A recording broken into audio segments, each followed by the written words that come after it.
kittens are there. Sabi dito mas mainit, pero tinatamad na ako. Dito na lang tayo, please. Pagkagising, sasama agad kay Daddy sa warehouse. Ay, bless you! May Christmas party anak sa baba mamaya.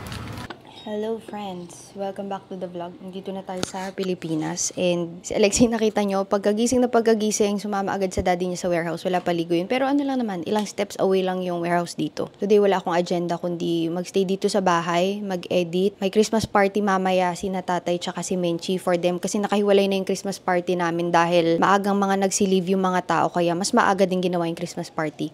But I'll be there because it's a Kai family Christmas party daw later. Prepared by Menchi, of course. Pero kaya ako excited baka uwi. Diyos ko, guys. Naunahan nyo pa ako magkaroon nito, sa totoo lang. So, these are the 3 new shades of our daily lip tint. Wala pa ako makeup or anything. Ano lang, naghilamos lang ako talaga. Naka-zoom ba ng maayos? 06, 07, 08, Felicity, Delight, and Eternity. Kasi ang dami nagbe-message sa akin sa IG story. Ate, ba't nag-release ka ng shade tapos wala ka mga swatches? Eto na. Good morning, guys. Kababalik lang namin. I'm so sorry for the no makeup look but I'm going to give you yung swatches kasi sobrang namin nagtatanong ba't daw nag-release tapos walang swatches. So, ito na to. Kahit wala akong makeup, yan na yan. Wala din sa lips. Wala ko nilagay na kahit na ano. So, this is 06 Felicity. Ganda. This is 06 Felicity. Okay, next shade tayo. 07 Delight. 07 Delight on my lips. And lastly, we have 08 Eternity. Grabe, ang ganda na shade na to, guys. Tingnan ninyo. 08 Eternity. Sobrang ganda ng kulay na to because this is something that I replicated from one of my favorite Dior shades, yung pagka-brown niya. Oh, imagine nyo guys, wala pa akong suot na makeup ngayon na. Kasi dapat ang lip tint talaga, as I've told doon sa aking IG story, maganda siya dapat tingnan, meron ka mang makeup o wala. Kasi that's the point of lip tint, pag nagmamadali ka. Wala akong makeup ngayon, kakagising ko lang. Naghilamos lang ako, ito niya, nagkakape pa ako. And here are the 3 new shades. Diyos ko, yung eye bags ko guys. 3 new shades of our daily lip tint. I'm going to put the link in the info box below. Diba, nagmamadali ako kasi lumalamig yung kape ko na medyo malamig na nga talaga. So, konting daldal lang para may laman tong vlog na to. Ito talaga yung mga natitest kasi wala nangyayari. Nasa bahay lang tayo. Bago mag-December, sobrang excited ako kasi November was very, very busy, especially in terms of schoolwork kasi nga magtatapos na yung first term ko and I was able to finish it with God's grace. So, sabi ko, yes, makakapag-golf tayo ng December. Yes! OMG, isang beses lang kaming nakapag-golf doon pa sa garahe ng warehouse kasi I feel like December was really for the family. Marami pa akong taon, pwede ko pang gawin yung mga gusto ko in the following years. Pero kasi ang Christmas is very memorable. Especially if you spend it with the people you love. Kahit saan mo spend yan, sa ibang bansa, dito sa Pilipinas, kahit anong handa nyo sa pagkainan. Actually, kami nga, Ana, wala pa tayong ihanda, di ba? Wala pa po. Makikihanda na lang kami sa baba kasi nagluluto din naman sila sa baba. Parang hindi ko pa iniintindi yun kasi sa utak ko ngayon, ang nakalagay talaga is spending time with my son, tsaka sa pamangkin ko, si Marcus, and with the family. Yung graduation ni tatay will start very, very soon. 10 days yon, first time niya mag-graduation. So, nandun pa lang yung utak ko. Hindi ko pa iniisip yung, alam niyo yun, yung ihahanda. Sa totoo lang, kahit 3 days. Ay, 2 days na lang ate ba? Tama ba? 2 days Noche Buena kasi sina Jello, nagsispend sila ng Noche Buena. While my family, hindi kami sanay mag-Noche Buena. Like, gigising lang kami sa Pasko at Pasko na. Ngayon, naghahanda sila sa baba. Talagang every family occasion ngayon na pinagdadaanan, sineselebrate namin. Kasi dati parang, alam nyo yun, yes, oo, nagsiselebrate din kami. Pero sometimes talaga, you take everything for granted na parang, okay, Pasko, okay, ganyan. Pero ngayon, mas pinahalagahan namin kasi nga, time is very precious. So anyway, yun lang ang gusto kong sabihin. Ganyan nag-umpisa ang umaga ko. Si Jello nga ay nasa warehouse na.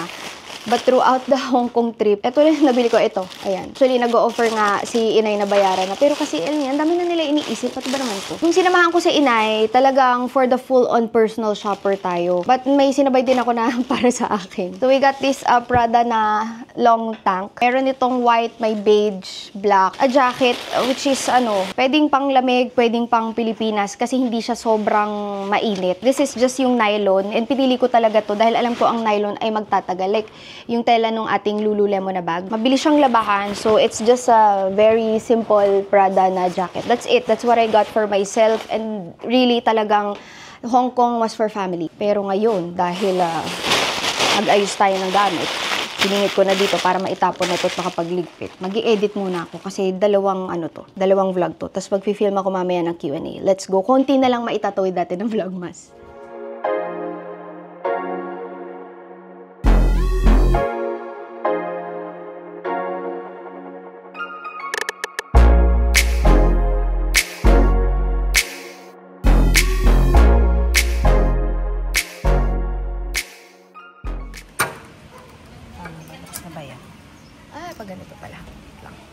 Hindi alam kung paano buksan. Here's our full update. Hindi siya matapos bago mag-Christmas. Kakatapos lang kagabi itile, so hindi alam if aabot ito. Kasi yung pinaka-pump room, ay, ganyan pa siya sis. Nandito ako sa baba kasi i-check ko yung nangyayari dito. Pero sila naman nagpe-prepare, wala ko alam dito.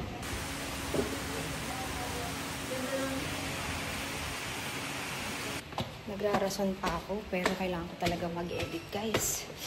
Kung saan ako pumupunta, kahit may trabaho pa yung sis eh. Can you put the cat here? Alexi, where? Dito niya pinatong yung pusa. Ay, pinatong mo na pala both, love. Who's your favorite cat? Pawu and Wuwu. Both na. Dalawa na. Yeah. Hindi na isa lang. Hindi na. Hindi mo na pamimigay si Pawuwo. Hindi pa. Hindi pa. Okay. Hindi. Ay, ang pamimigay. Narinig ko pa rin yun ah. Love mo na sila both? Anak, huwag masyadong malapit yung muka sa face ha. Didiwa yung nuso ko. Iya, kasi mangangati na naman yung Didiwa yung nuso ko, didiwa. Dinilaan niya, opo. Kasi alam nyo guys, ilang araw na nag-nosebleed si Utoy kasi kakapik niya ng nose. Pero we clean his nose often naman. Mahilig lang siya mag-pick talaga ng nose pag bata. Siguro nakangati. Lalo na pag may pusa. Ayan. Uy, May dugo dito. walang dugo. If you continue picking on your nose, magdudugo talaga siya, love. Stop na, baby. It's okay. We will clean na lang mamaya with yung bomba ng nose, okay? Ito. Iyan, wala. Dito nagdudugo sa isang side. Alam mo kung bakit nangangati? Yeah. Kasi nilalapit mo yung nose dun sa cat. Ha? Huwag mo ilapit, tsaka delikado, anak, baka makalmot ka. May mga nagtatanong nga sa akin, hindi daw ba kami natatakot na baka makalmot ng mga pusa si Alexei? Tinuturuan naman namin, pero talagang, hindi naman naiiwan na mag-isa tong si Alexei. Lablab, ayun, katulad nyo, nakita nyo, sobrang lapit ng mukha. Natatakot din ako sa totoo lang. Baka maapakan. You have to be gentle around the cats, yes. Tingnan nyo kung sinong tinatabihan talaga niya. Si Wuwu talaga. Yun yung boy eh. Although okay din naman siya dito kay Pawuwu. Mas pinapansin niya lang si Wuwu. Ito. Crush ako si Pawuwu. Ha? Crush ako si Pawuwu. Hindi mo crush si Pawuwu. Paano ko ba i-explain? Kagabi niya sinabi, tumabi siya sa akin. Tapos sabi niya, Mommy, di ba girl si Pawuwu? Crush ko kasi siya eh. Or di kaya love niya siguro. Hindi naman porke love, crush agad. Wab ako ito. Love mo siya. Yeah. Nag-arcade na lang daw siya while the cats are resting. Wow. Bukas pala guys, you have your injection. Another shot. Visit si doctor. Kumakain kami ni na ate dito. Si Alexei ay nag-arcade. Kaya walang tunog. Inano namin yun. Ginalaw namin yung mismo. Ano ang tawag dun, Ining? Nasa loob? Yung machine ba yun? Apple. Kasi ang lakas talaga niya nung unang ginamit namin. So, sa mga bumili niya na nalingkan ko, pwede nyo galawin yung loob. Parang may button lang doon na iniikot. Tapos, pwede nyo rin tanggalin yung parang coin slot. Hindi na kayo nagko-coins, di ba? Yun. Pwede siyang i-coin slot, pero pwede mo rin i-off yung option for coin slot para only na ganyan. Nakita lang talaga namin yung sa Airbnb.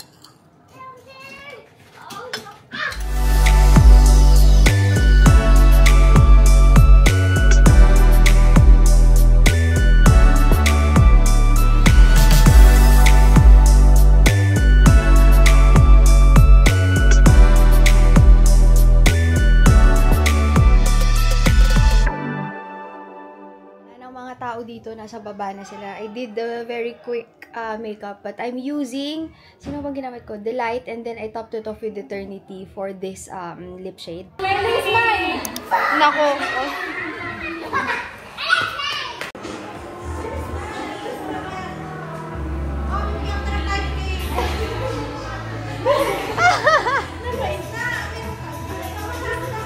Inay, orange juice lang yan. Shot puno!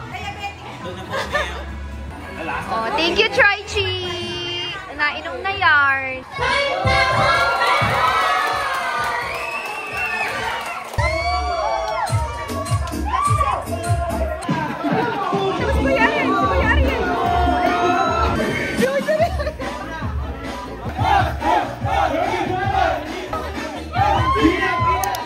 Nagulat Nagulat ako sa tawag ng kapatid ko. Biglang tumawag yung doktor that today will be tatay's first radiation session. So, to quickly get ready.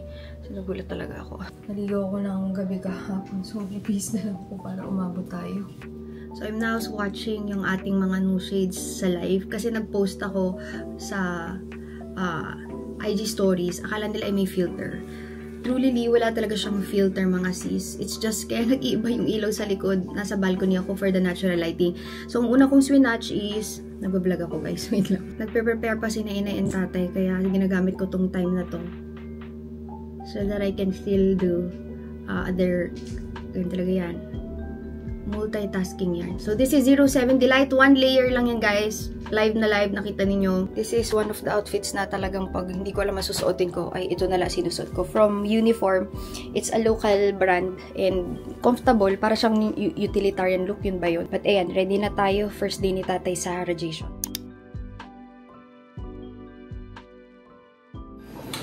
Dito po, sir. Dito. So, antay lang kayo dito.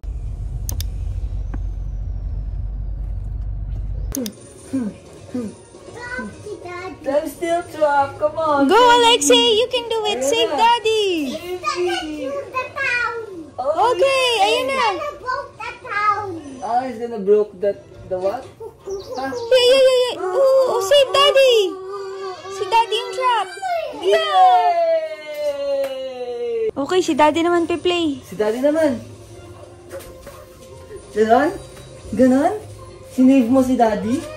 I'm gonna help you, Alexei. So, dahil nandun sa loob ng airplane na nakatrap ngayon. Kanina si Daddy sinave niya. Talon.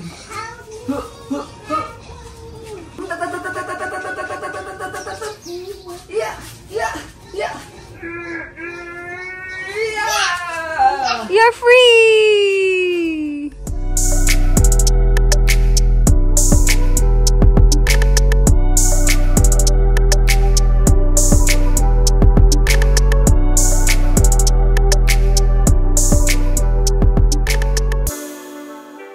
Already home guys. Kinuha ko lang ang aking camera. Kaso, wala pa akong vlog for today. Kasi kala ko kanina makapag-edit ako ng umaga. Gulat kami ng kapatid ko kasi nag-text sa kanya bigla yung radiation na doctor na pwede daw si tatay natapos yung planning nila. Tapos alam ko meron yung parang cage na para siyang mesh wire na nilalagay para steady ka lang and matatarget talaga yung dapat i-target. Sa may hip area kasi yung sa kanya. Ang bilis, as in, pagpasok nyo sa loob, wala siyang 10 minutes sa loob. Tapos tinanong namin si tatay, wala naman daw masakit. Although, first session niya pa lang ito and he will do 10 sessions pa. That is only for not the cancer in general, but for the cancer to stop spreading pababa dun sa kanyang bones. Kasi nga, kaya siya hirap maglakad because of that. And after a few sessions daw, mararamdaman daw ni tatay yung relief. Kasi ngayon, pag naglalakad siya, medyo kailangan talaga ng tungkod and yung nakita niyo sa Hong Kong, 2 weeks prior nung binili ko yung wheelchair, hindi talaga namin kailangan yun. But that is it guys, I will be ending this vlog. Thank you so much for watching the whole vlogmas. My last vlogmas won't be showing how we spend Christmas kasi sa totoo lang at this point 23 na wala pa rin ako naiisip na handa kasi hindi yun yung nasa utak ko ngayon.